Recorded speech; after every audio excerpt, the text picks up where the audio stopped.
Captain Day-Wan stared at the navigation screen aboard the cargo vessel Eternal Dawn. The ship hummed with its usual rhythm as it traveled through deep space. They were carrying medical supplies and farming equipment to a distant human colony. It was supposed to be a routine trip, boring and safe. Day-Wan had made this run hundreds of times in his 20 years as a cargo captain. Lieutenant Hana sat at her station, monitoring the long-range scanners. She was young but skilled, always paying attention to details others might miss. The rest of the crew was either sleeping or doing maintenance work. Space travel meant long hours of quiet and waiting. Then the scanner beeped. Hana frowned and leaned closer to her screen. "Captain, I'm picking up something strange." Day-Wan walked over to her station. "What is it?" "A signal. Very weak. It's coming from the outer veil sector." Hana adjusted the controls, trying to make the signal clearer. "It's breaking up, but I think it's a distress call." The outer veil was empty space, far from any major trade routes or coalition patrol areas. Nobody went there unless they were running from something or looking for a place to hide. Day-Wan felt a cold feeling in his stomach. "Can you clean it up? Make it clearer?" Hana worked at her console for several minutes. Static filled the bridge speakers, then words began to form through the noise. A woman's voice, desperate and terrified. "Under attack, they won't stop burning everything. Children are screaming. Please, anyone, this is the colony ship New Spring. Please help us." The message repeated, getting weaker each time. Then it cut off completely. Day-Wan stood frozen. New Spring. He knew that name. Everyone who worked in space knew that name. The colony ship had left Earth 20 years ago, with 5,000 people looking for a new home. They were heading to an unexplored system in the outer veil. Then they disappeared. No signals, no messages, nothing. After 5 years, Earth declared them lost. Most people assumed the ship had suffered some catastrophic failure, but they were alive, or they had been when they sent that message. "How old is that signal?" Day-Wan asked. Hana checked her instruments. "Based on the distance and signal degradation, I'd say it was sent about 6 hours ago." 6 hours, not 20 years. The colony had survived all this time, and now they were under attack. "Change course," Day-Wan ordered. "Get us to those coordinates as fast as possible." "Captain, that's 3 days away at maximum speed, and we're a cargo ship, not a military vessel. We don't have weapons or—" "I know what we are," Day-Wan interrupted. "But we're the only ones who heard that call. Change course now." Hana nodded and began entering new navigation commands. The Eternal Dawn slowly turned, its engines burning brighter as it accelerated toward the outer veil. Day-Wan moved to the communication station. He needed to contact Coalition Command. The Galactic Coalition was supposed to protect all member species, including humans. They had military ships, weapons, trained soldiers. They could reach New Spring faster than his cargo vessel. He opened a channel to the nearest Coalition station. "This is Captain Day-Wan of the human vessel Eternal Dawn. We've received a distress signal from a human colony under attack in the outer veil sector. Transmitting coordinates now. We need immediate military assistance." The reply took several minutes. When it came, the voice was bored and mechanical. "Eternal Dawn, your request has been logged. However, the outer veil sector is outside Coalition jurisdiction. Additionally, our records show the New Spring colony was never officially registered. Coalition resources cannot be allocated to unauthorized settlements." Day-Wan felt anger rising in his chest. There are 5,000 human civilians under attack. Children, families. They're being killed right now. Coalition protocols are clear. Unauthorized colonies assume all risks. We suggest you file a formal petition with the Colonial Affairs Committee. Processing time is approximately 6 to 8 weeks. 6 to 8 weeks? They'll be dead in 6 hours. Those are the regulations. Coalition Command out. The channel closed. Day-Wan stood there, his hands shaking. He wanted to scream, to punch something, to make someone understand that people were dying while bureaucrats talked about regulations and processing times. Dr. Taman entered the bridge. He was the ship's medical officer, a quiet man who rarely spoke unless necessary. "I heard the distress call," he said softly. "We're going to help them, aren't we?" "We're going. Day One confirmed. But it's just us. The coalition won't send anyone. Taemin nodded slowly. Then we do what we can. Day One knew he needed to contact someone else. He opened an encrypted channel directly to Earth. The message would take hours to arrive, but they needed to know what was happening. This is Captain Day One of the Eternal Dawn to Earth Defense Command. We've located the lost colony New Spring. They're under attack, and the coalition has refused assistance. We're moving to provide aid, but we're outgunned and outnumbered. If we don't make it back, remember what they did to our people while the galaxy watched and did nothing. He sent the message and returned to the captain's chair. Meanwhile, thousands of light years away, Ambassador Ji-woo stood in the Coalition Council chamber. She was Earth's representative, responsible for protecting human interests in galactic politics. The chamber was massive, with seats for representatives from 17 different species. Most of them barely noticed when she spoke. Humans were newcomers considered weak and unimportant by most of the older species, but today she would make them listen. Honored counselors, Ji-woo began. I've received word of a human colony under attack. 5,000 civilians are being slaughtered while we sit in this chamber. I'm formally requesting immediate military intervention. A reptilian counselor named Cleeth waved one clawed hand dismissively.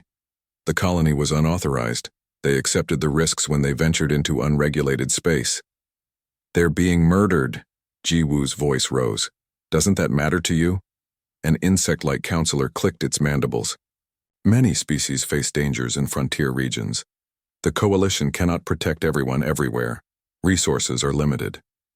You have 12 battle fleets doing nothing but patrol exercises, Ji-woo argued. Send just one, please. Cleeth leaned forward. Perhaps humans should learn to plan better. The galaxy is dangerous. Those who cannot protect themselves must accept the consequences. Other counselors nodded in agreement. Ji-woo looked around the chamber and saw only indifference. To them, 5,000 human lives were just a statistic, not worth the trouble. She turned and walked out without another word. There was nothing more to say to them. Back on the Eternal Dawn, Day One gathered his crew. There were only 15 people aboard. None of them were soldiers. They were cargo haulers, mechanics, a doctor, a few engineers. But they were all that New Spring had. I won't order anyone to come with me, Day One said. This isn't our job. We're not equipped for combat. Some of us might not come back. If anyone wants to stay behind, I'll understand. Nobody moved. Hana spoke first. They're humans. Our people. Where else would we be? The others nodded. Taemin began preparing the medical bay for casualties. The engineers started checking what supplies could be used as weapons or defenses. Everyone found something to do. The Eternal Dawn flew through dark space toward the outer veil. Behind them, Earth was receiving Day One's message. Ahead of them, a colony was dying, and the galaxy that promised to protect them did nothing but watch. 3 days of hard travel brought the Eternal Dawn to the coordinates where New Spring should be. What Captain Day One saw on his screens made his blood run cold. The colony was built on a small moon called Haven's Rest. From space, Day One could see smoke rising from dozens of fires. Buildings were collapsed or burning. Several large ships were in orbit above the moon, dark and menacing. They were raider vessels, covered in mismatched armor plates and bristling with weapons. Lieutenant Hana counted them on her scanner. 7 ships still here, Captain. They're big, heavily armed. We can't fight them. We're not here to fight, Day One said quietly. We're here to get survivors out. Any sign of life down there? Hana adjusted her sensors, scanning the surface. I'm picking up some heat signatures in the northern sector. Looks like underground shelters. Maybe 50 or 60 people still alive. 50 out of 5,000. Day One felt sick. The raider ships hadn't noticed them yet. The Eternal Dawn was small and running with minimal power. They looked like just another piece of space debris. Take us down quiet, Day One ordered. Land near those shelters. We load everyone we can and get out fast. The cargo ship descended through the moon's thin atmosphere. As they got closer, the destruction became clearer. The colony had been beautiful once. Day One could see parks, schools, residential areas. Now everything was ruined. Bodies lay in the streets. Some buildings were completely gone, just craters in the ground. They landed near a cluster of intact structures in the northern area. Dr. Taemin and a team of crew members grabbed medical supplies and ran down the loading ramp. Daewon stayed on the bridge, watching the raider ships above them. Taemin and his team found the shelter entrance hidden beneath a collapsed building. They had to move debris to reach the door. When they finally got it open, terrified faces stared up at them from the darkness below. "We're human," Taemin called down. "From Earth. We came to help." Slowly, people started climbing out. They were dirty, injured, traumatized. Many were crying. Some couldn't walk and had to be carried. Among them was a young girl, maybe 12 years old, with blank eyes that had seen too much. "What's your name?" Taemin asked her gently. "Yuna," the girl whispered. "Are my parents coming too?" Taemin looked at the other survivors. An older man shook his head sadly. Taemin understood. Yuna's parents were among the dead. "You're safe now," Taemin told her. "We're taking you away from here." They loaded 47 survivors onto the Eternal Dawn. As the crew helped people aboard, the survivors told their stories. The raiders had come without warning 2 weeks ago. They called themselves the Swarm Raiders. They didn't just steal supplies. They tortured people for fun. They took women and children as slaves. They burned everything just to watch it burn. One old man grabbed Daewon's arm. "We sent distress calls for 12 days. The coalition never answered. Nobody came." "We came," Daewon said. "And Earth will come. I promise you that." As the last survivors boarded, Hana's voice crackled over the ship's speakers. "Captain, the raider ships are moving. I think they spotted us." Daewon ran back to the bridge. On the screens, he saw the 7 raider vessels turning toward them. Then more ships appeared on sensors. 10 more. 17 total. "Get us out of here now," Daewon ordered. The Eternal Dawn's engines roared to life. The ship lifted off, climbing hard toward space. But cargo ships weren't built for speed. The raiders were faster. Weapons fire streaked past them. The ship shook as an energy blast hit their rear shields.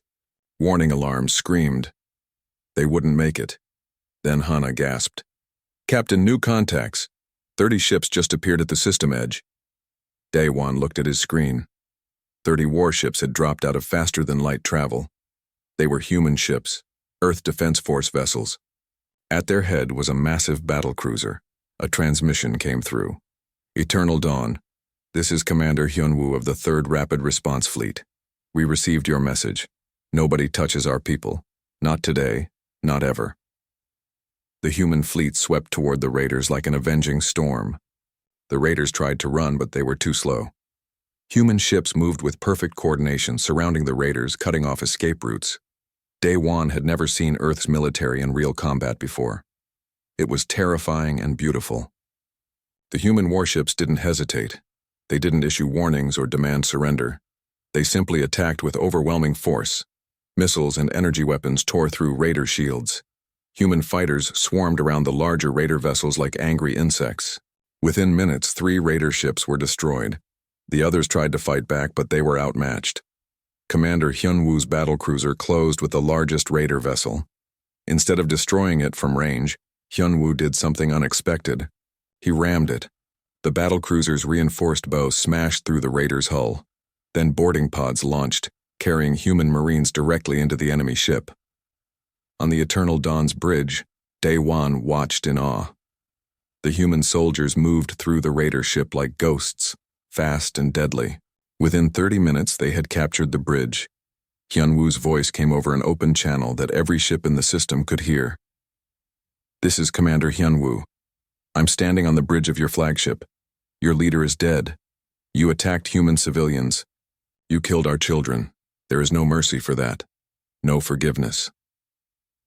The remaining raider ships tried desperately to flee. None of them made it. The human fleet hunted them down one by one. No prisoners were taken. No quarter was given. When it was over, 17 raider ships were destroyed. The human fleet suffered minor damage to 3 vessels and no casualties. Daewon felt strange watching it all. He felt relieved that the survivors were safe. but he also felt shocked by the sheer violence of what humans could do when pushed. Dr. Taman was in the medical bay with the survivors. Many were in shock, unable to process that they were safe. Little Una sat in a corner, staring at nothing. Taman tried to comfort her, but what could he say? Her whole world had been destroyed. Commander Hyunwoo's ship docked with the Eternal Dawn. The commander himself came aboard. He was a tall man with hard eyes and a grim expression. He went straight to the medical bay. "I'm sorry we didn't come sooner," Hyunwoo said to the survivors. "We came as fast as we could after receiving Captain Daewon's message." The old man who had grabbed Daewon's arm looked at Hyunwoo. "The coalition wouldn't help us. They said we weren't authorized." Hyunwoo's jaw tightened. "The coalition will answer for that. For now, you're going home. All of you. Earth is sending colony ships to evacuate anyone who wants to leave this sector." But the survivors weren't satisfied with that. They wanted answers. They wanted justice. One woman stepped forward. "How many other colonies did this happen to? How many other times did the coalition ignore distress calls?" Hana had been collecting data from the raider ships before they were destroyed. She brought the information to Hyunwoo. "Sir, we found communication logs. The swarm raiders have attacked 6 human settlements in 3 years. Every time someone sent distress calls to the coalition. Every time the coalition did nothing." The survivors heard this. The room fell silent. Then people started crying. Others just stared in disbelief. They weren't the first. They weren't the only ones abandoned. Hyunwoo looked at the data, then at the survivors. "This information will be transmitted to every human network. Earth will know. The galaxy will know. And things are going to change." Little Una finally spoke, her voice small but clear. "Will you make them pay? The ones who did this?" Hyunwoo knelt down so he was eye level with her. "Yes. Every single one of them will pay, I promise you that." The Eternal Dawn and the human fleet returned to human space with the survivors. Behind them, Haven's Rest burned. But the fires were just beginning. Because Earth had received all the data. They knew about the 6 attacks. They knew about the coalition's refusal to help. And they knew exactly what needed to be done about it. The galaxy was about to learn what happens when you abandon humanity's children. News of Haven's Rest spread across the galaxy like wildfire.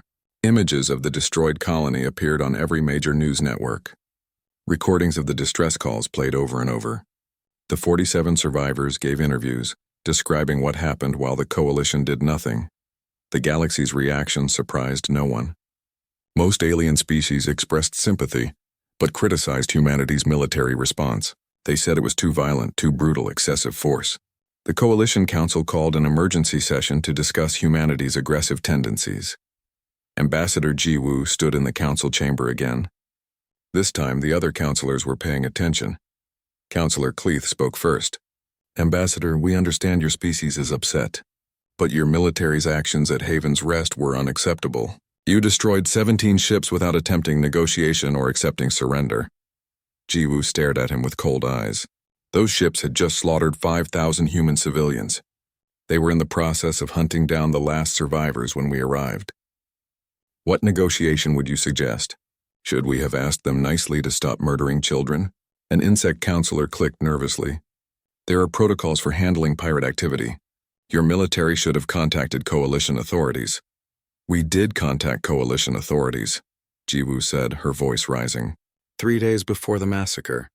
We sent distress calls. We begged for help. You told us the colony wasn't authorized and refused to send anyone. 5,000 people died while you talked about protocols." The chamber fell quiet. Other counselors looked uncomfortable. Jiwoo continued. "And we've learned this wasn't the first time. 6 human settlements attacked in 3 years. 6 times we sent distress calls. 6 times you refused to help. How many more times were we supposed to stand by and watch our people die?" Cleeth tried to regain control. "The Outer Veil is outside coalition jurisdiction. Those settlers chose to live in dangerous regions. They accepted the risks." "They accepted the risk that they might face danger," Jiwoo snapped. "They did not accept the risk that the coalition would abandon them when that danger came." You promised to protect member species.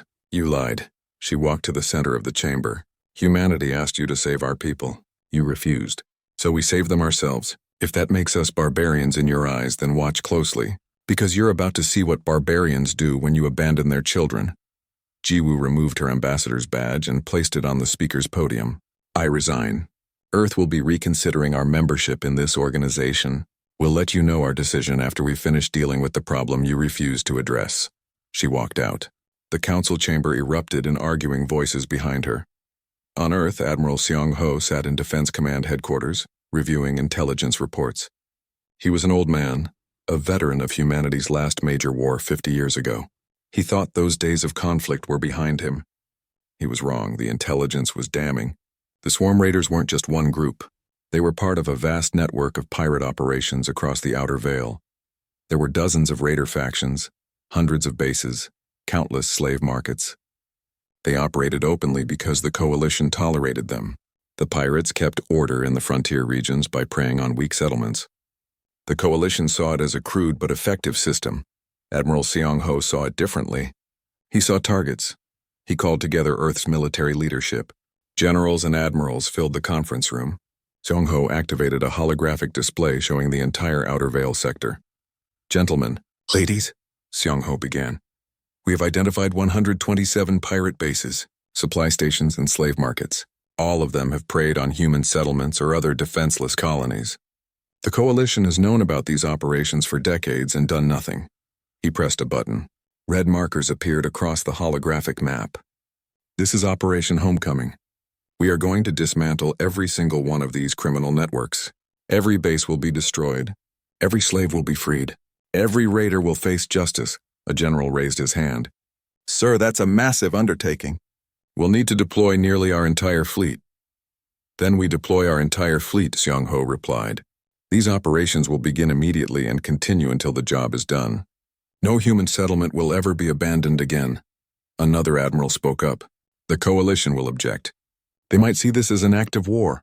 Seong-ho smiled grimly. Let them object. We tried their way. We asked nicely. We followed their protocols. Our people died while they debated. Now we do it our way. Within days, 50 human task forces deployed across the Outer Veil. Each task force had a specific target list and clear objectives. Destroy raider bases. Free prisoners, eliminate threats. Captain Bora commanded the stealth destroyer Silent Vengeance. Her ship was designed for one thing: hunting. They moved through space like a ghost, invisible to most sensors. Bora and her crew specialized in finding raider convoys and destroying them before the raiders even knew they were under attack. Their first target was a slaver convoy carrying captives from 3 different species. Bora's ship dropped out of stealth directly behind the convoy. Missiles away, 3 slaver ships destroyed in less than 2 minutes. The Silent Vengeance docked with the surviving transport and freed 200 prisoners. Among the freed prisoners was a human named Jun Seo. He had been an engineer at one of the settlements attacked 2 years ago. The raiders had killed his family and taken him as a slave. He had survived by repairing their ships and equipment. Bora expected him to be broken, defeated. Instead, Jun Seo was angry. I know their operations, he told her. I know where their bases are, how their supply lines work, who their leaders are. Let me help you destroy them. Bora saw something useful in his anger. She brought him back to Earth Command. Jun Seo and other freed colonists became invaluable intelligence sources. They knew the pirate networks from the inside. Their information helped human forces strike with devastating accuracy. Meanwhile, infiltrator Min Seo led ground operations. She was a special forces soldier trained in combat against aliens. Her team specialized in raiding pirate bases and freeing prisoners. Their mission at the planet Blackstone was typical. Intelligence showed a large prisoner camp holding over 1,000 slaves. Min Seo's team dropped from orbit in stealth pods, landing 5 kilometers from the base. They moved through rough terrain and darkness, approaching from an unexpected direction. The raiders never saw them coming. Min Seo's team hit the base from 3 sides simultaneously. Suppressed weapons took out guards silently. Explosives destroyed power generators. Within 15 minutes, they controlled the entire facility. The freed prisoners included humans, but also members of 6 other species. All had been abandoned by the coalition, left to suffer while the galaxy looked away. Mincio gave them weapons and supplies. Some chose to leave immediately. Others wanted to stay and fight. A young human woman named Haiwan refused to evacuate. "My family is dead because no one would help us," she said. "I want to help you make sure this never happens to anyone else." Mincio saw that look before. Grief turned to purpose. She accepted Haiwan and others like her into the operation. The freed colonists formed militia groups joining Earth's forces in the campaign. For 6 months, the campaign continued. Human forces struck target after target. Pirate bases burned. Slaver convoys disappeared. Criminal networks that had operated for generations crumbled under the assault. The galaxy watched in shock. What disturbed Coalition members most wasn't the violence itself. Many species had militaries. What disturbed them was how humans fought. They were efficient, coordinated, ruthless. Every tactic showed generations of refinement.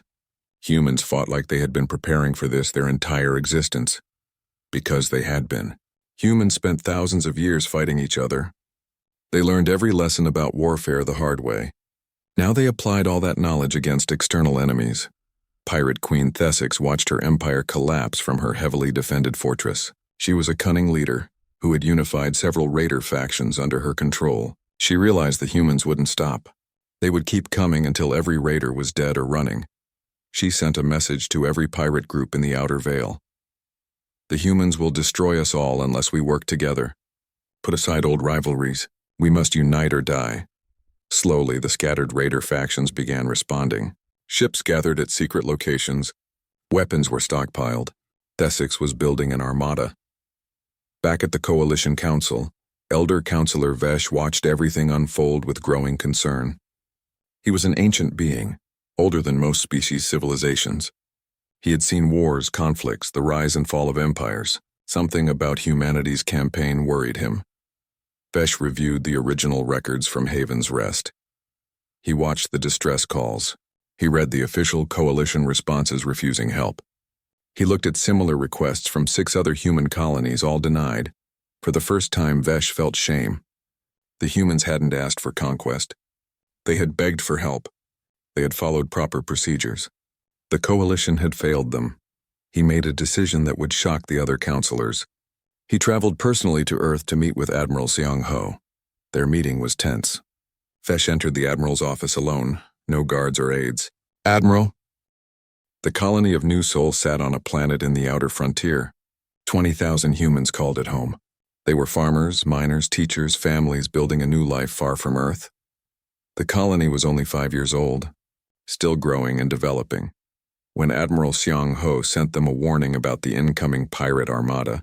He also sent an evacuation order. He could only get 30 warships to New Sol in time. Against 300 pirate vessels, those odds were terrible. The colony's governor was a woman named Sun Hee. She called a town meeting and told everyone about the threat. "Transport ships are coming to evacuate us. We have 2 days to pack and leave." She expected fear and panic. Instead, people started arguing that they wouldn't leave. An old miner stood up. "We built this place with our own hands. We've worked for 5 years to make this world our home. I'm not running away and letting pirates destroy it." A teacher named Jiho agreed.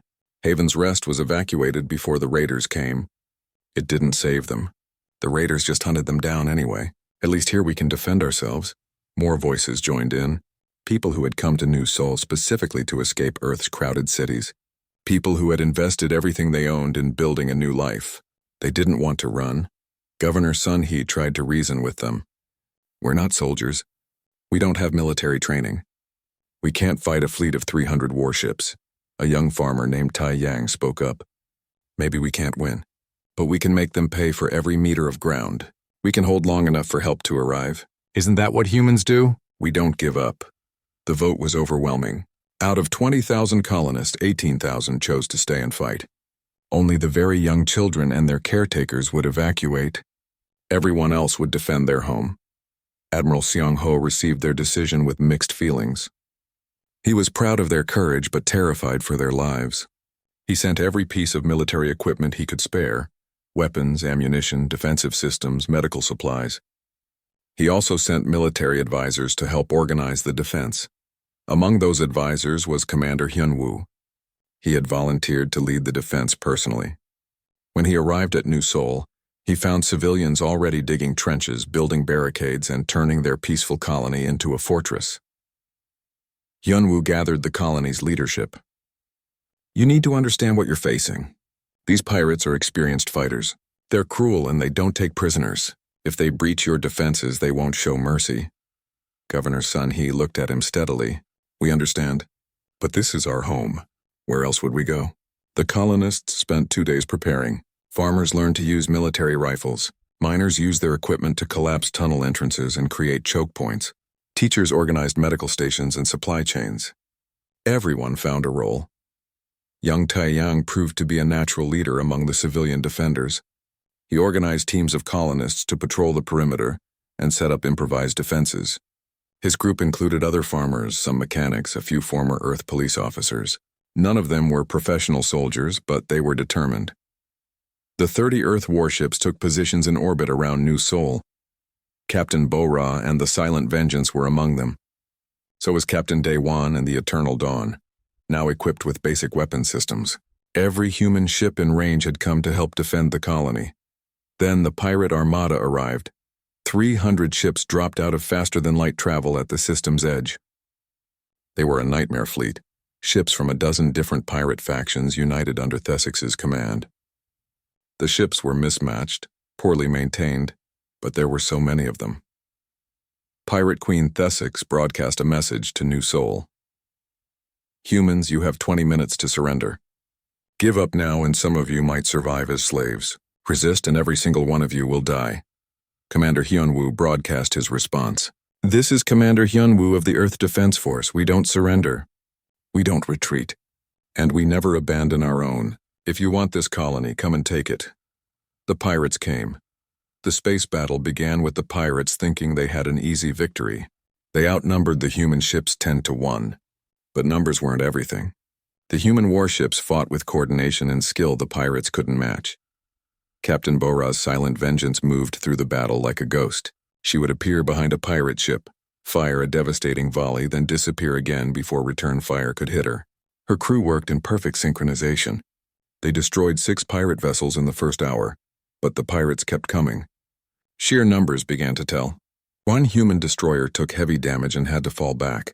Another lost its main weapons. The human fleet was slowly being overwhelmed. On the planet's surface, Commander Hyunwoo watched the orbital battle on his displays. They're breaking through, he told his officers. Get everyone to defensive positions. They'll be landing troops soon. The colonists took their positions. 18,000 civilians with weapons they barely knew how to use, preparing to face thousands of experienced pirates. The first pirate landing ships broke through the orbital defenses. They came down like falling stars, landing around the colony's perimeter. Ramps dropped and pirates poured out, howling and firing weapons. They expected easy prey. They found something else entirely. The colonists fought like people defending their homes because that's exactly what they were doing. They knew every street, every building, every hiding place. They used that knowledge ruthlessly. Taeyang's group had set up in an agricultural processing center. When pirates entered the building, they triggered traps the farmers had designed. Heavy equipment fell on attackers. Chemical storage tanks exploded. The pirates who survived the traps found themselves facing colonists who fought with desperate courage. Old miner Byung-ho held a position at the colony's main power station with a dozen other miners. They had collapsed the main entrance and fortified the remaining access points. When pirates tried to breach their position, the miners fought with the same toughness they used against hostile mining environments. They didn't retreat. They didn't surrender. Teacher Jiho organized the medical stations. She wasn't a doctor, but she learned basic field medicine to help Dr. Taemin and the other medical staff. She worked calmly even as explosions shook the building and wounded colonists were carried in. The battle raged for hours. The colonists took heavy casualties. Buildings burned. Streets became battlegrounds. But the pirates couldn't break through. Every meter they advanced cost them dearly. In space, the human fleet was down to 20 ships. They were battered and damaged, but still fighting. Captain Daewon's Eternal Dawn had taken so much damage that the ship was barely holding together. But Daewon kept fighting, using his cargo ship to ram smaller pirate vessels. Then new contacts appeared on everyone's sensors. Ships were arriving, lots of them. For a moment everyone thought more pirates had come, But these weren't pirate ships. They were coalition vessels. Elder Counselor Vesh had convinced 12 coalition species to send military support. It wasn't a huge fleet, maybe 40 ships total, but it was a symbol. Some in the galaxy had chosen to stand with humanity. More importantly, right behind the coalition ships came another 100 human warships. Earth had sent everything they could spare. Admiral Seong-ho himself led the reinforcements aboard his flagship. The tide of battle turned in minutes. The pirates found themselves surrounded and outnumbered. Thesix tried to rally her forces, but it was too late. The United Armada had become a panicked mob. Commander Hyunwoo broadcast to all pirate ships. "This is your only chance. Surrender now or be destroyed." Most pirates tried to flee. Human and coalition ships hunted them down. A few ships did surrender, their crews more afraid of Thesix than of human captivity. Thesix's flagship tried to escape using the chaos as cover. But Captain Bora had been watching for this. The Silent Vengeance intercepted the flagship, disabling its engines with precise strikes. Admiral Seong-ho's fleet closed in on the crippled flagship. But before they could board it, something unexpected happened. One of the human destroyers, heavily damaged and losing life support, made a final choice. The destroyer's captain broadcast one message: for Haven's Rest. The destroyer's crew evacuated to escape pods. Then the ship, running on automated controls, rammed Thesix's flagship at full speed. Both vessels exploded in a massive fireball. The remaining pirate ships that hadn't surrendered were destroyed. The battle was over. On the ground at New Seoul, the colonists stared in shock as the last pirates retreated or surrendered. They had survived. Their colony was damaged but standing. Commander Hyunwoo found Tae Yang sitting on the ground, exhausted and covered in dirt. "You did well," Hyunwoo told the young farmer. "You held the line."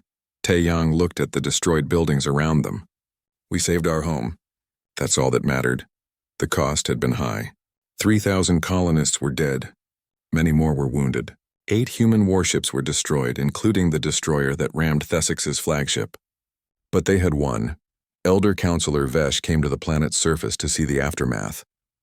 He walked through the damaged colony, seeing what civilians had accomplished through sheer determination. He spoke with Governor Sun-hee. "Your people fought bravely," Vesh said quietly. Sun-hee looked at him with tired eyes. 6 months after the Battle of New Seoul, the galaxy looked very different.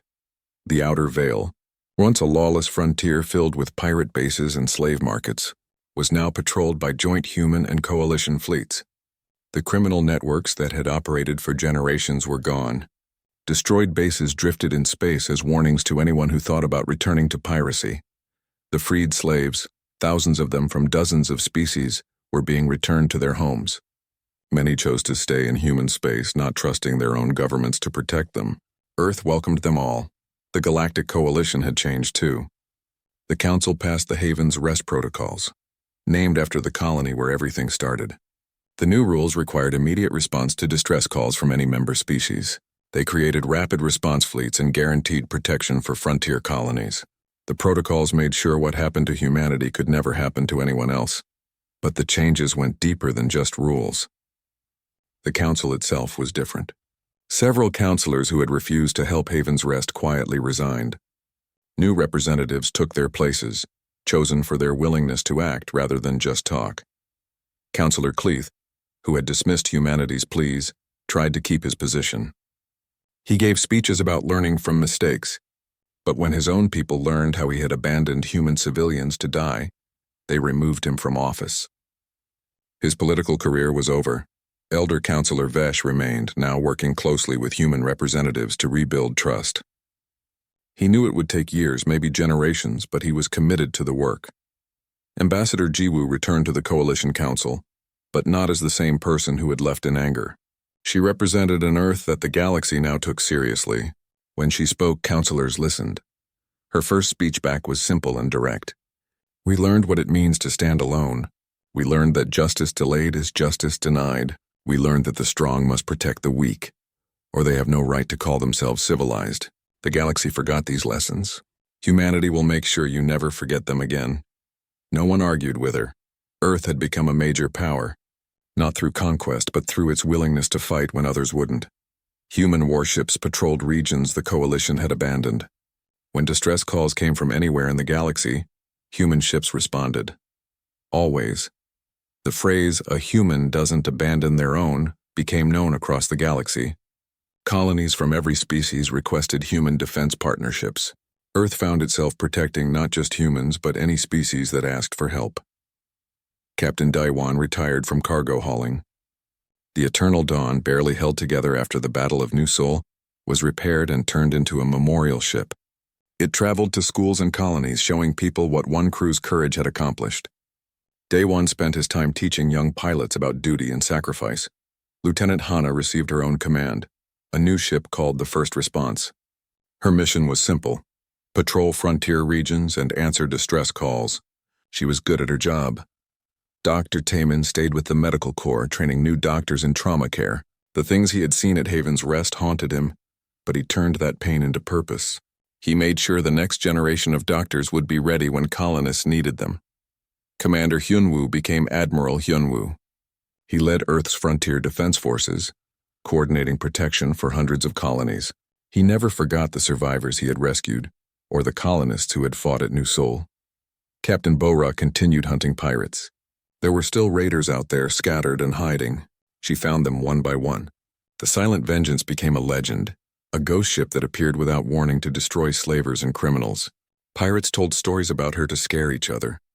Infiltrator Min Seo trained other special forces soldiers. The freed colonists who had joined the fight, like Haewan, became part of her unit. They were called the Free Legion, soldiers who had survived slavery and chose to fight so others wouldn't suffer the same fate. Jun Seo, the engineer who had been enslaved, helped establish a new intelligence network. Former slaves from many species worked together, sharing information about remaining criminal groups. Their knowledge helped prevent attacks before they happened. The colonists of New Sol rebuilt their home. Governor Sun Hee oversaw the reconstruction, making their colony stronger than before. Young farmer Tae Young became her deputy, helping organize the colony's new defense force. They would never be caught unprepared again. Old miner Byung-ho opened a training center, teaching other colonists how to defend themselves. Teacher Ji-ho started a school program about the importance of standing together. The children of New Sol learned their history, understanding what their parents had fought for. Haven's Rest was rebuilt too. The colony that had been destroyed was now a memorial and a living community. 47 survivors from the original attack returned to help rebuild. They wanted to show that destruction didn't have the final word. Little Yuna, who had been 12 when she lost her parents, was now 18. She joined Earth's diplomatic corps, working to prevent conflicts and protect vulnerable colonies. She carried the memory of her parents and the 4,953 others who died when the galaxy looked away. Every year on the anniversary of Haven's Rest, Earth held a moment of silence. People across human space stopped whatever they were doing to remember the lost and honor the promise made in their names. Never again.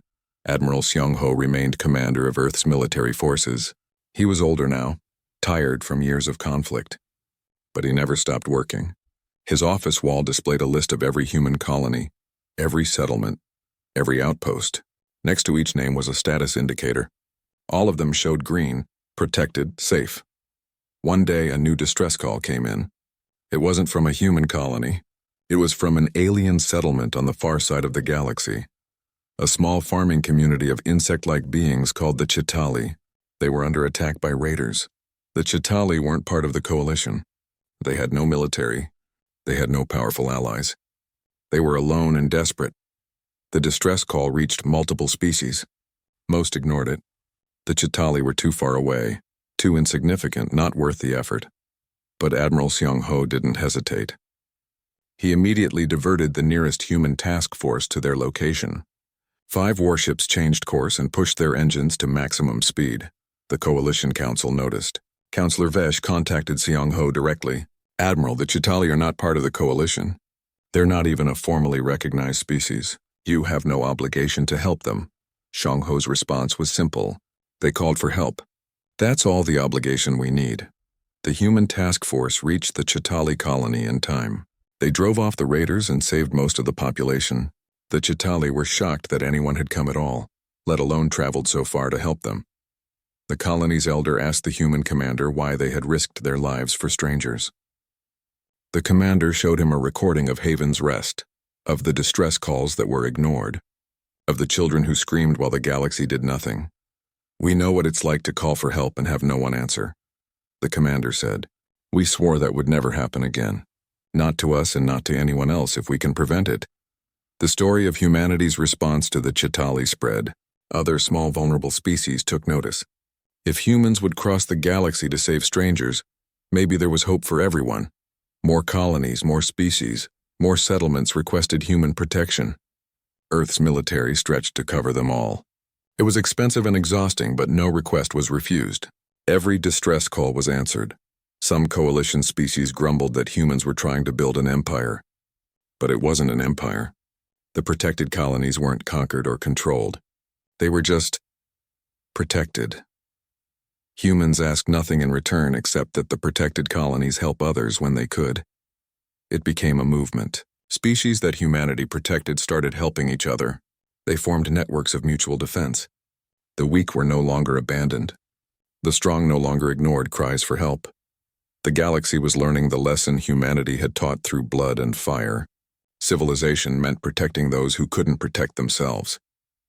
Ambassador Jiwoo stood in the council chamber one last time before her retirement. She was older now, her hair gray, but her eyes were still sharp. "When I first stood here," she said, "I begged you to save 5,000 human civilians. You refused. You told us they weren't worth your time or resources. You were wrong." She looked around the chamber at all the alien representatives. "Every life is worth saving. Every child who cries for help deserves an answer. Every being who faces darkness deserves to know someone will come. That's what civilization means. That's what we all should be." Humanity learned this lesson the hard way. We paid for it with our dead. But we learned it. And now the galaxy is different because of what we learned. Not because we conquered anyone, not because we forced anyone, but because we showed that another way was possible.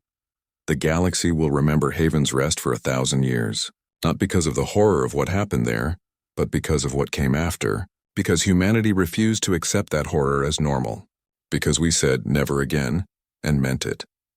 She finished with the words that had become humanity's promise to the galaxy. A human doesn't abandon their own.